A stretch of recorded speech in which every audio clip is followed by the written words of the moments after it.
A pair of shopkeeper takes 10% profit on his goods. He lost 20% goods during theft. What will be his loss percent? দেখো here is given that 10% profit তার transaction and loss 20% goods. তাহলে shortcut প্রসেসে present CP will be কত, আমার কাছে কত টাকার মাল আছে, আমি কত টাকার মাল বিক্রি করতে পারবো না। সাপোজ আমার 100 টাকার মাল কিনেছিলাম, তাতে 20% লস্ট হয়েছে, 20% অফ 100 দ্যাট মিনস 20 মানে 80, অর্থাৎ 80 টাকার মাল আমার কস্ট প্রাইস, মানে আমার কাছে 80 টাকার মাল পড়ে আছে।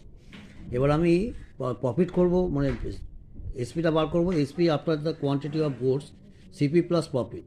তাহলে আমার সিপি কত, 80 টাকার মাল আছে, আর প্রফিট করছে 10% of CP, that mean 10% of 88, that means 88। তখন 88 টাকা হচ্ছে আমার সিপি, অর্থাৎ 80 টাকার মাল আমি 88 টাকায় বিক্রি করছি।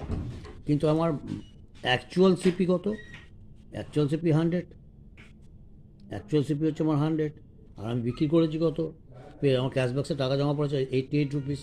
তার লস হলো কত, 100 - 88, দ্যাট মিনস 12। তার মানে লস পার্সেন্ট ইজ কি, 12%। Loss percent is 12%। Thank you. Loss percent is 12%। Thank you.